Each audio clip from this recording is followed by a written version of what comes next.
eu ser homem não me faz um cristão melhor.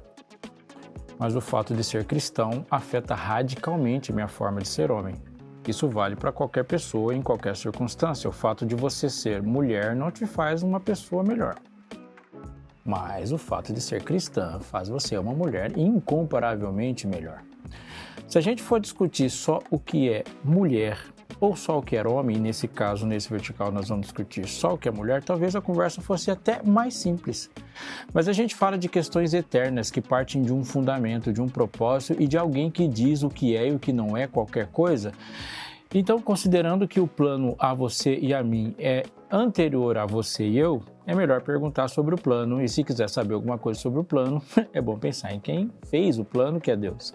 Assim a gente começa esse vertical conversando sobre esse assunto, que é o assunto, e não se iluda, não é o assunto de agora.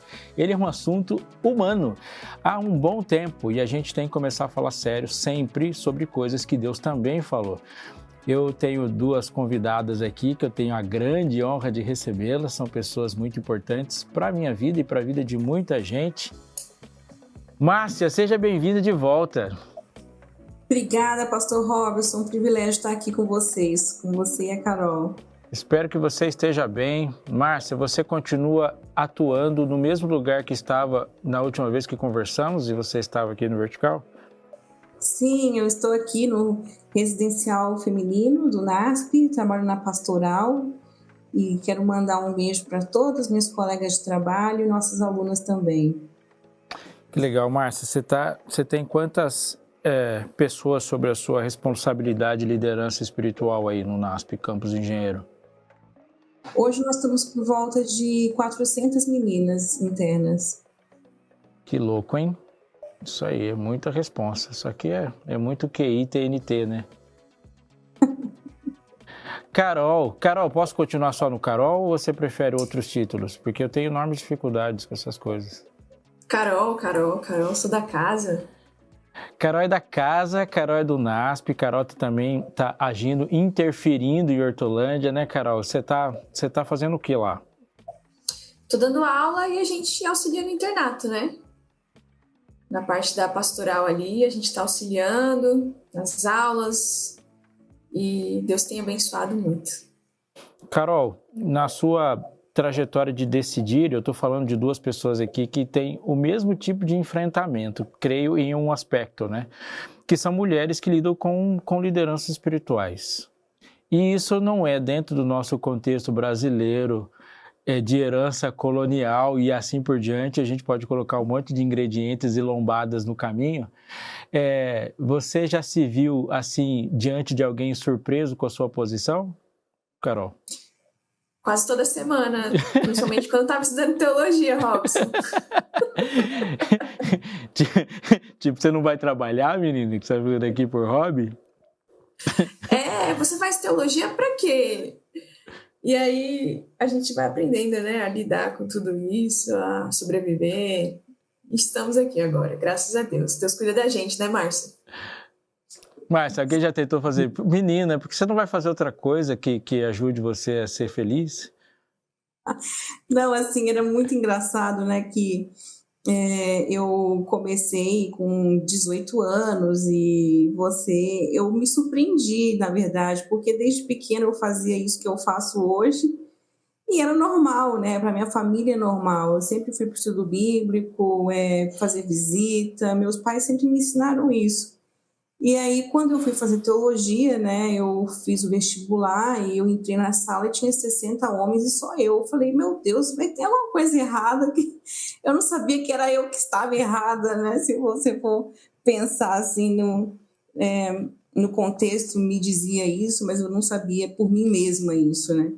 E aí o pessoal chegava e perguntava para mim, né, no primeiro ano, a gente chegando, novato no NASP, e o pessoal falava, o que você faz? Eu falava, teologia. E o pessoal falava assim, o que? É pedagogia? Eu falei, não, é teologia mesmo. Então, assim, é uma jornada muito interessante, né? Eu acho que hoje está mais comum, não que tenha mais número de meninas, mas isso é mais conversado. Mas eu comecei há 10 anos atrás e foi uma surpresa muito grande para muita gente. mas o tempo foi passando e a gente vai tomando o nosso lugar de poder estudar a Bíblia, né? É algo assim que eu acho que é essencialmente do feminino também. Eu acho o meu trabalho, pelo menos, extremamente feminino. Você consegue enxergar, e aí eu queria que vocês duas respondessem nesse sentido, você consegue enxergar algo na sua atuação, Carol e Márcia, que você faz especificamente por ser mulher? Ou você acha que isso é um mito? Tipo assim, não acho que eu faria isso de qualquer outra forma. Você fala assim, não, isso aqui eu tô fazendo porque eu sou, Carol, mulher. Eu percebo que as pessoas elas se abrem mais com mulheres, Robson. Então, a parte da sensibilidade, eu não estou dizendo agora que mulheres são mais sensíveis do que homens, mas que às vezes as mulheres elas lidam melhor com as emoções, por questões que nós vamos discutir daqui a pouco já. Eu já estou chamando já para o Não, fight. a gente pode discutir já também.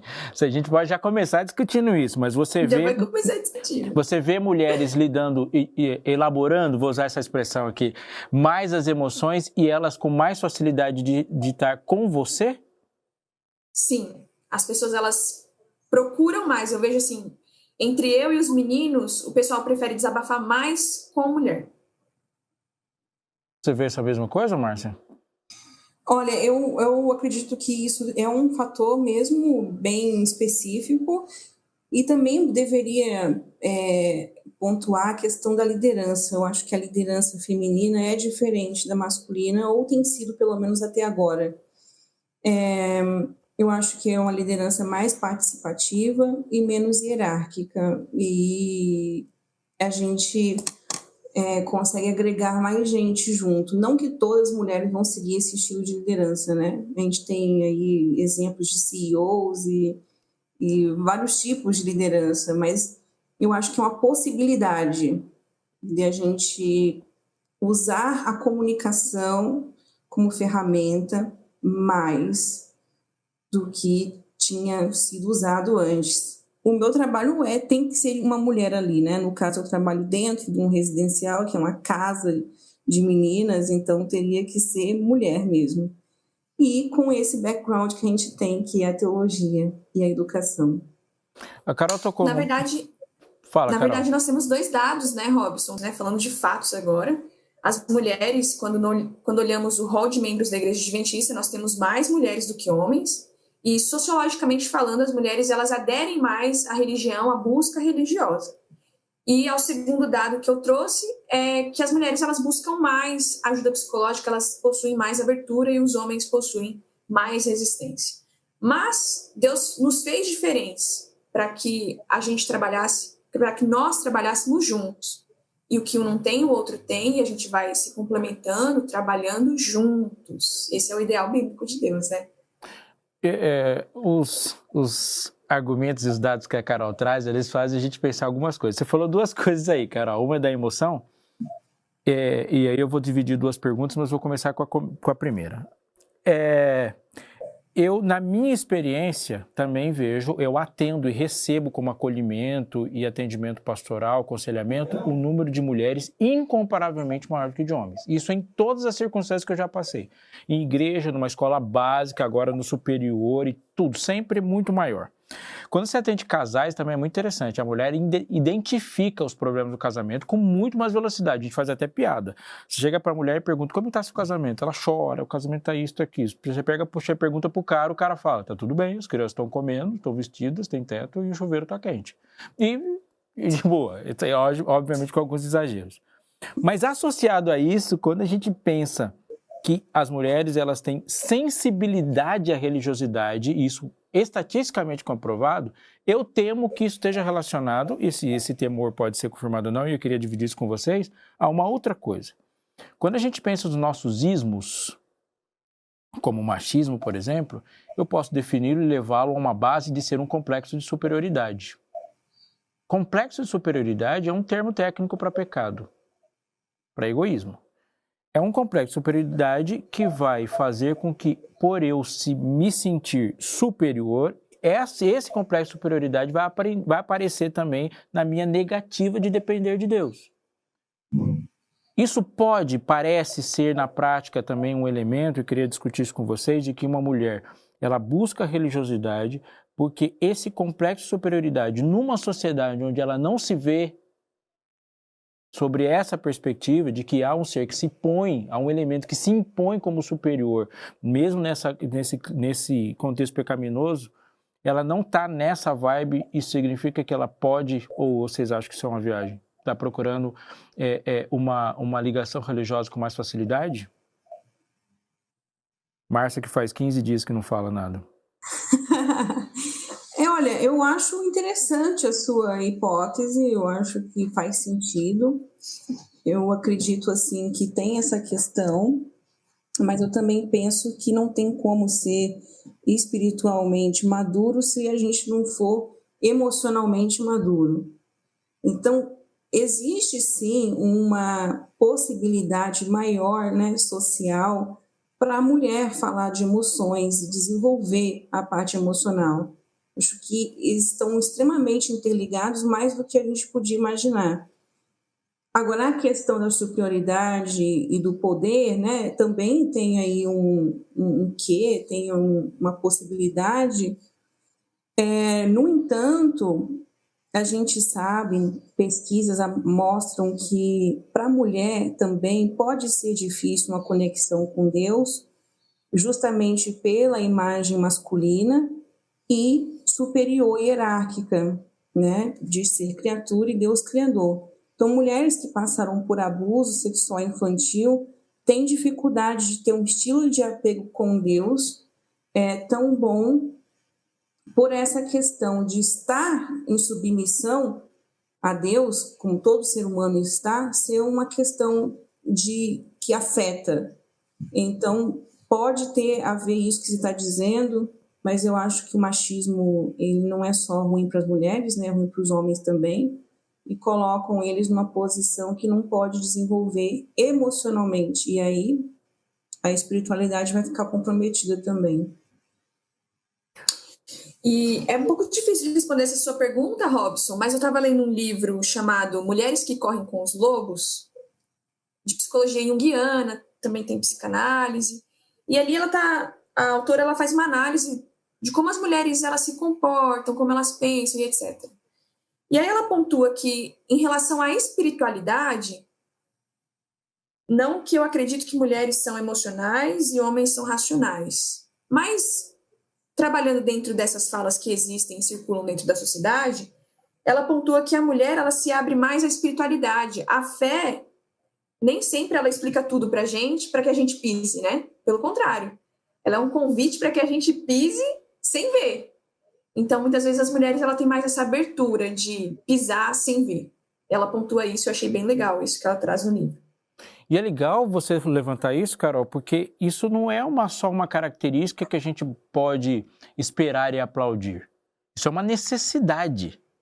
Eu não estou vendo nenhuma possibilidade de o reino avançar para todos os lugares que ele avançar, sem que isso seja uma característica fundamental, marcante. A gente precisa disso. Você disse uma frase no começo que precisamos fazer juntos. É o mundo juntos, e a pergunta que sempre paira na minha mente é o que ainda não fizemos, que está nos fazendo muita falta, porque a gente não fez junto. E nesse sentido, e a gente tem uma sociedade, e a Márcia falou disso, né? A gente tem mais espaços hoje. A gente está conversando sobre isso. Eu sou de um mundo em que não era, e de um momento que conversar sobre isso não foi tão cogitado assim. A pergunta que eu faço para vocês agora, para a gente trazer também para o vertical, é onde avançamos e onde você vê que agora a gente precisa decisivamente avançar nessa discussão de espaço, de ação e de a gente dar uma pluralidade necessária para a construção do reino. É de uma gentileza, vocês são de uma gentileza, né? Então, eu vou começar então. Eu lembro de uma frase de um secretário da Igreja Adventista que ele fala assim, que tem muita gente morrendo de fome e a gente está sentado em cima do pão brigando quem é que vai distribuir. Isso é uma frase que eu nunca esqueci. porque a gente briga, né, às vezes, ou discute sobre quem é que pode servir mais. Se a gente for pensar na ideia de autoridade ou de liderança espiritual na Bíblia, é serviço. Mas para isso é preciso estar conectado com o pensamento de Deus, né? Eu queria lembrar de uma história muito legal que tem lá em Números 27, que conta a história das filhas de Zelofeade, um nome diferente, né? Fica a sugestão aí para você que não sabe que nome colocar no seu filho. Zelofeade. E esse homem, né, que só teve filhas, não teve filhos, então deixa sua herança, ele morreu, e essas meninas, elas procuram Moisés e perguntam, né, para ele, olha, a gente queria ter herança do nosso pai, a gente não tem irmãos e a gente não acha justo que a nossa herança vá para os nossos tios, a gente queria ter parte da herança do nosso pai, não é justo ele não passar a sua herança para nós como filhas. O interessante é que Moisés, ele não dá uma resposta para elas. Moisés fala, eu preciso conversar com Deus. E aí ele vai pedir conselho a Deus. E aí Deus, então, fala para ele, olha, elas estão certas. Números 27, 7. Elas estão certas. Dê a elas o que pertence a elas. E ali Deus muda a lei da herança com Moisés. Fala, não, agora, se uma filha, um pai tiver só filhas, a herança vai para elas. O interessante é que Jó, ele, quando tem suas filhas, reparte a herança com as filhas. Lá em Jó 42:15, Jó mostra que ele reconhece as filhas dele como herdeiras. É preciso estar conectado com o pensamento de Deus. Então, acho que o que a gente avançou, o que a gente não pode avançar, a gente tem que conversar com Deus, a gente tem que se conectar com o coração de Deus.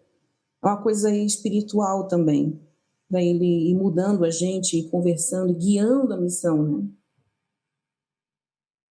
E é interessante você ter falado, eu vou linkar isso com a fala posterior agora, da Carol, de que nós trabalhamos com educação. E eu vejo a educação como o centro do processo de transformação. Eu não estou falando de educação formal, você que está me ouvindo. Eu não estou falando só de escola. Eu estou lembrando uma frase de Tito. A frase que Paulo escreveu a Tito, porque a graça de Deus se manifestou salvador a todos os homens, educando-nos para que, renegadas as impiedades e as paixões mundanas, vivamos nesse século. E a descrição da maneira como a gente deve viver nesse século, sensata, justa e piedosamente, ela é resultado de um processo educacional.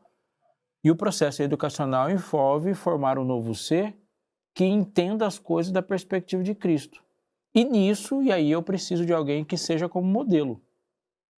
Eu tenho que sentir vontade de me parecer com a Carol, mas há limites para isso, né? Então a minha filha precisa estar perto de você, Carol. No sentido de que Verlar falou assim, não tem como, tem um limite dela querer se parecer comigo. Ela tem que se parecer com alguém que já se parece de alguma forma, de haver uma conexão com ela. E aí a gente está formando, né, Carol? Você é formada e que vai formar outras, né? E a gente tem que transpor esses desafios, essas barreiras. A minha agora, cascuda, pergunta de todos nós, desculpa aí, Carol, a Márcia já tinha acabado de falar e eu preciso jogar você nessa fogueira, né? Como que a gente passou por isso em outros episódios, e você vai ver aqui, vai lidar com essa perspectiva tão grande, nós estamos falando de salvação, de conexão com Deus. E aí nós vamos falar, eu vou dar nome disso para cristianismo, dados os limites para isso. Né? Eu não estou falando que cristianismo não tem uma relação social e um ismo também, mas tão grande. Mas aí eu tenho um monte de ismos perto de mim que são legítimos em suas necessidades. Eles são legítimos nas suas necessidades. Eu não estou falando só da forma como eu respondo, eu estou falando da forma como a pergunta me é feita. Então, como eu relaciono esse cristianismo, essa necessidade de falar de graça, salvação, pecado e mundo por vir, com essa necessidade imediata que vai se apresentar para você na sala de aula, que vai apresentar-se para você na rua, que vai se apresentar para você em casa e que já se apresentou para você quando você falou que ia ser preponderante no mundo de homens. Se vira. Ai, Robson, você pegou pesado agora. Mas vamos lá.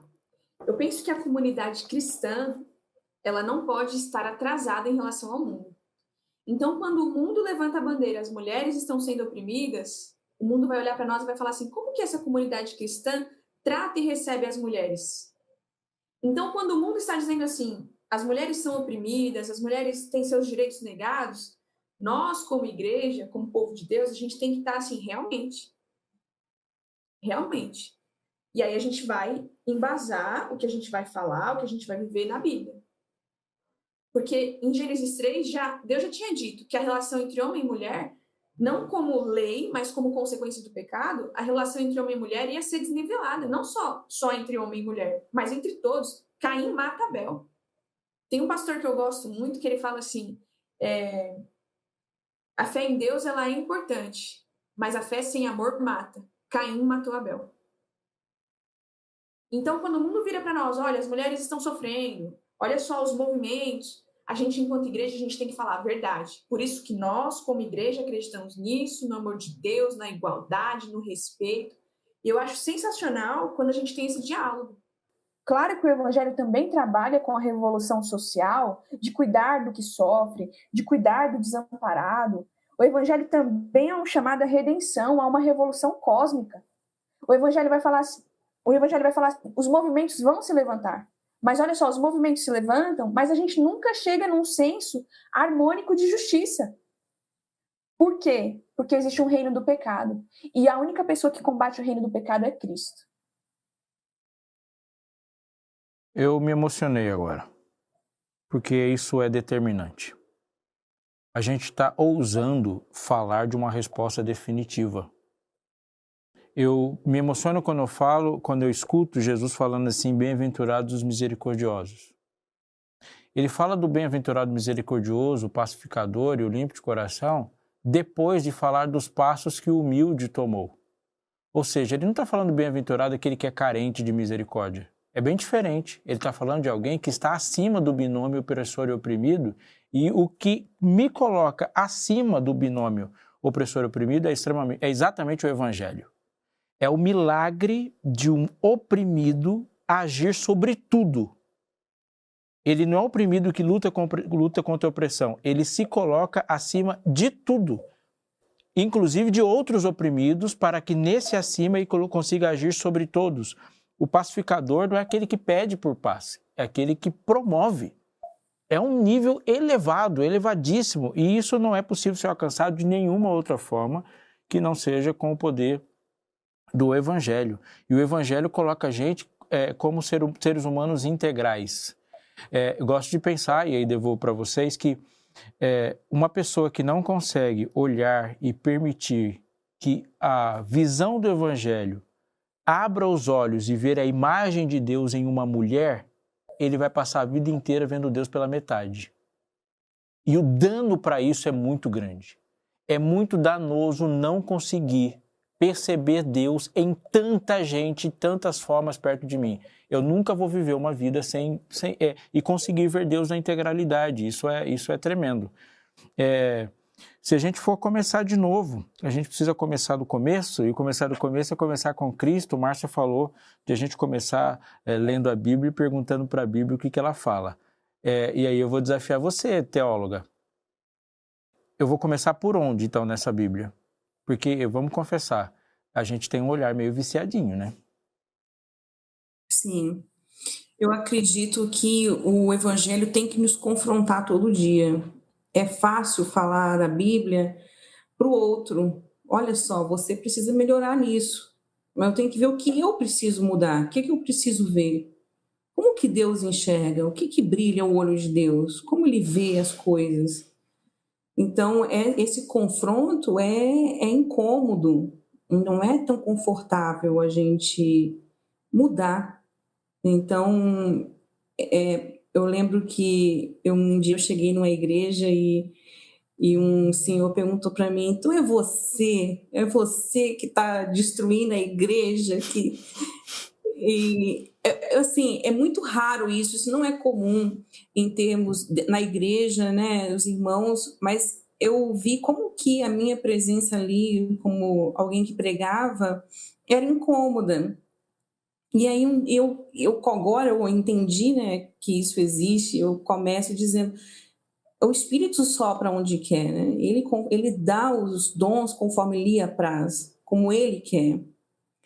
Então, se o Espírito me surpreende, o Espírito surpreendeu o Pedro quando ele fazia acepção de pessoas e Deus revela, faz uma visão para ele entender melhor as coisas.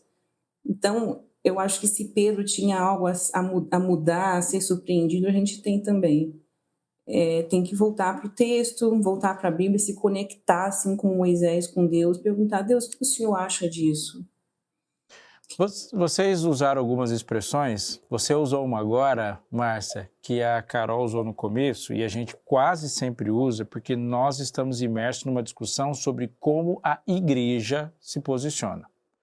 E quase sempre, pela minha percepção, a gente está pensando na igreja como ela se organiza do lado de dentro. Eu me preocupo com essa percepção. Não que você tenha dito isso, mas você usou a expressão igreja, por isso que eu linkei assim. Como que a igreja vai lidar com a homossexualidade? Como que a igreja vai lidar com mulheres pensando num corpo que só tem órgãos, que só tem a parte de dentro? Mas a igreja tem mecanismos como corpo e como órgãos que não são voltados para dentro, são voltados para fora. E isso me preocupa. Alguém um dia me perguntou assim, eu não vejo espaço dentro da igreja. Eu falei, mas a igreja nunca vai ter um espaço ilimitado. O espaço ilimitado é da obra, é da missão. Mas eu não tenho gente para me ouvir na igreja. Não, mas tem 4 bilhões para te ouvir do lado de fora. Sempre haverá um espaço para fora e alguns deles você só vai conseguir ser alcançado se a igreja te impulsionar. Não tenho imaturidade em relação a isso.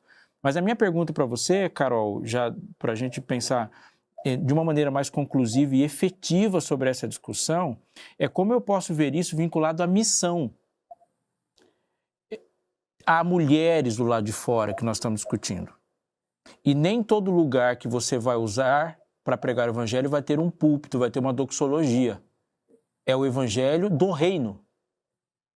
E o reino precisa avançar onde não há igreja, onde não se organiza isso. Como que eu posso pensar já efetivamente em levar não a discussão, mas essa discussão como um elemento que abre portas para que o reino avance onde ele possivelmente não está avançando por causa do problema? É que às vezes, Robson, a gente pensa que a igreja é só um espaço físico. E aí a gente briga pelo púlpito, porque a gente pensa que o púlpito é um espaço físico também. Só que quando eu volto para a Bíblia, o evangelho é um chamado para cada coração humano. Cristo conversa à noite sozinho com Nicodemos. Nicodemos era um líder religioso e aparentemente ele vem atrás dos sinais, porque ele fala assim para Jesus, nós vimos os sinais que você fez. E aí Cristo faz questão de um. E no capítulo 4 de João, ele também faz questão de uma. Meio-dia, solzão, uma mulher com um passado, com uma história. Então, estar atenta ao que o Espírito quer e aonde o Espírito vai soprar é fundamental para que nós, mulheres, façamos a obra neste momento. A Igreja Adventista começou de uma forma muito bonita. Nós temos uma profetisa, nós temos pioneiras, nós temos professoras, nós temos mulheres que encabeçaram essa obra. Pelo contrário, homens e mulheres. Eu não posso ser sexista na minha fala, né? Homens e mulheres. Foram perfeitos? Não. Erraram? Erraram. Mas o reino de Deus é um convite para que todos e todas trabalhem. Joel 2 é claro, o Espírito não vai cair só sobre homens e mulheres, mas sobre crianças e velhos também.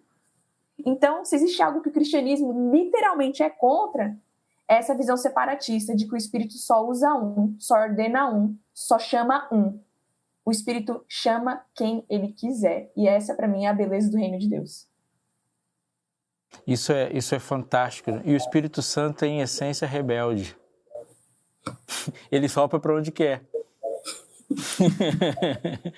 Ele sopra para onde quer. A pergunta que eu tenho que fazer sempre, né, se eu vou permitir ser soprado, ele gera, e eu digo da rebeldia não no sentido da desordem, mas ele é rebelde contra a desordem. Ele organiza as coisas, né? É interessante a gente pensar que muito se fala que a igreja está na contramão do mundo. A igreja está na contramão do mundo porque o mundo está na direção errada e nunca o contrário. Nós estamos na certa, é o mundo que está na contramão. Márcia, e a gente vai agora também nesse clima de efetividade e conclusões. Eu quero falar para para meninas. A gente discutiu, e já teve alguns aqui que a gente vai discutir sobre esse papel da masculinidade cristã, mas eu preciso falar com meninas. Eu preciso falar com meninas de maneira madura. Falar para a menina que ela não vive no mundo ilusório. O mundo real bate nela, e o mundo real vai bater nela antes dela entender por que está batendo. O mundo real é um mundo cheio de frustrações, mas eu também tenho que falar para essa menina de que ela tem que se posicionar no mundo real. Eu não sei o que falar, por isso que eu estou perguntando para você. Uhum. Eu acredito que a nossa presença, né, como a gente estava conversando, nossa vivência com Deus e a nossa resposta ao chamado, como eu, a Carol e outras tantas mulheres, que nós não somos as primeiras de forma alguma, assim, tem milhares de missionárias, de pregadoras, de profetisas, como a gente teve, como a Carol mencionou, é a melhor fala. Eu acho que essa é a fala que promove o espaço, promove o exemplo. Uma das coisas que a gente tem de dificuldade para as meninas se envolverem desta forma na missão, é a falta de exemplo. Você não sabe muito bem para onde olhar. Você tem exemplos, mas eles são masculinos. No entanto, o nosso chamado vem de Deus. Como a Carol disse, Deus chama. Você sabe o que move o seu coração. Você sabe aquilo que, se você não fizer, você não vai se sentir realizada espiritualmente com Deus. Você sabe da sua responsabilidade, que você tem um sacerdócio de que Pedro fala, que é o sacerdócio de todos os santos, todos somos chamados.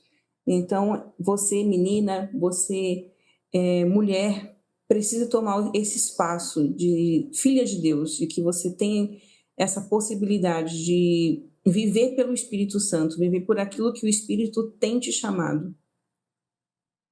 A pergunta que todo revolucionário, e eu vou reduzir e colocar o revolucionário dentro da sua sala, a pergunta que todo aquele que se pretende a mudar alguma coisa no seu espaço de atuação tem que fazer antes de qualquer outra é: se o mundo se reproduzir em pessoas como eu, ele fica como?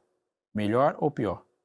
Quando eu olho para a igreja, para os seus defeitos, para as suas complexidades, eu devo me perguntar, antes de reclamar, se a igreja ficar toda cheia de gente igual a mim, que tipo de igreja ela se torna? Mas você tem que ter a maturidade, nesse momento, de entender também uma coisa.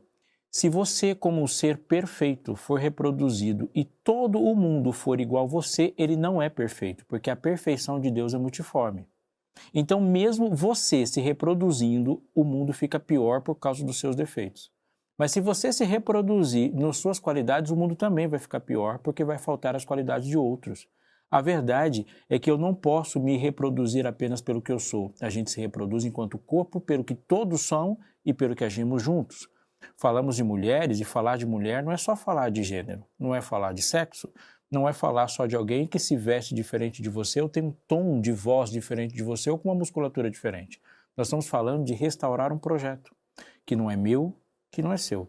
É um projeto divino que deve ser recolocado. Faz parte do plano restaurador de Deus em um mundo do jeito que Ele pensou, onde homens e mulheres formem a imagem dEle. Portanto, a imagem de Deus como conclusão do projeto na vida de todo mundo não é efetivada enquanto você olha e uma boa parte dessas imagens estão atrás ou abaixo de você. Elas devem estar juntas. Aqui eu digo para muitas mulheres e muitos homens. A gente tem que esticar as mãos, porque algo de Deus ainda não foi visto, porque ou eu ou você estamos no lugar errado. E o lugar certo é junto dele sempre. Vertical ousa e se despede, chamando você a pensar que a discussão não se encerrou. Ela só começou para que você continue, mas não continue apenas falando, mas continue sendo alguém que verticaliza a relação. Se você não se inscreveu no canal, se inscreva, porque é importante. Ative as notificações do sininho aí, como você sabe. E manda esse conteúdo para todo mundo que você quiser. Comenta aí que a gente gosta quando você fala algumas coisas. Eu dou um tchau e um muito obrigado para as minhas amigas aqui. Márcia, Carol, Deus abençoe você e abençoe todo mundo que está perto de você. E que Deus abençoe você que está em casa também.